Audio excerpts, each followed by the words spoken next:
guys, welcome back. So చూస్తూనే first sem అయిపోయింది and నా సెకండ్ సెమ్ కూడా స్టార్ట్ అవ్వబోతుంది. But before that I want share my experience with my first sem. అది చాలా advance అన్నమాట.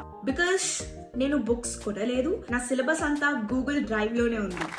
ఏదైనా అర్థం అవ్వలేదంటే ఇమీడియట్ గా ఫోన్ తీసి ఆ పీడిఎఫ్ అప్లోడ్ చేసి give me easy explanation please అంటే ఎంత క్లియర్ గా ఇస్తుందో. యాక్చువల్ టీచర్స్ ఎవరో తెలుసా? ఒక ర్యాండమ్ యూట్యూబర్, ఒక unknown website and a legend in YouTube. వాళ్ళ మైక్ క్లారిటీ క్లియర్ లేకపోయినా కాన్సెప్ట్ క్లారిటీ మాత్రం పర్ఫెక్ట్ గా ఉంటుంది. క్లాస్ లో సార్ బోర్డ్ మీద ఫార్ములా రాస్తే నేను దాని ఫోటో తీసుకుంటా, ఓకే ఇది ఫ్యూచర్ లో హెల్ప్ అవ్వచ్చు.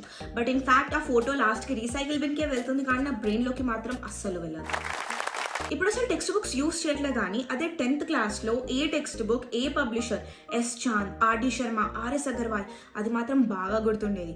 బట్ నా ఏ యూనిట్ పీడిఎఫ్ని మనం ఎక్కడ సేవ్ చేసుకున్నామో అది బాగా గుర్తుంటుంది. నా స్టడీ ప్లాన్ చాలా క్లియర్. పీడిఎఫ్ ఓపెన్ చేస్తా, స్క్రోల్ చేస్తా, క్లోజ్ చేస్తా, ప్రొడక్టివ్గా ఫీల్ అవుతా. అదే 10thలో టెక్స్ట్ బుక్ ఓపెన్ చేసి ఆ పాయింట్స్ని హైలైట్ చేసి ఆ పాయింట్స్ని మళ్ళీ ఇంకొక సపరేట్ నోట్బుక్లో ఎక్కించుకుంటే అది ప్రొడక్టివిటీ అంటే. ఇప్పుడు సిలబస్ విషయంలోకి వస్తే నేను చాలా యూట్యూబ్ లెక్చర్స్ వింటాను. ఇన్ఫాక్ట్ యూట్యూబ్కి నా సిలబస్ నాకంటే బాగా తెలుసు. డైలీ మార్నింగ్ యూట్యూబ్ ఓపెన్ చేస్తే నా ఫస్ట్ ఫ్యూ వీడియోస్ అంతా నా లెక్చర్సే ఉంటుంది. అదే నాకు రిమైండ్ చేస్తుంది ఈ రోజు ఇది చదవాలి అని. డైలీ మార్నింగ్ సార్ క్లాస్లో ఈ కాన్సెప్ట్లో ఏమైనా డౌట్స్ ఉన్నాయా అని అడిగితే, సార్ మేము బీటెక్ ఎందుకు చేస్తున్నాం, ఆ బీటెక్లో సిఎస్సి ఎందుకు తీసుకున్నాం అన్న డౌట్కి ఇంకా క్లారిటీ రాలేదు, ఇంకా మేము సబ్జెక్ట్లో ఏం డౌట్స్ అడుగుతాం. ఇదంతా చూస్తూ ఎగ్జామ్స్ దగ్గరకు వస్తాయి. ఎగ్జామ్స్ లో కాన్సెప్ట్ గుర్తురాదు కానీ ఆ కాన్సెప్ట్ ఎక్స్ప్లెయిన్ చేసిన యూట్యూబర్ మాత్రం భలే గుర్తుంటాడు.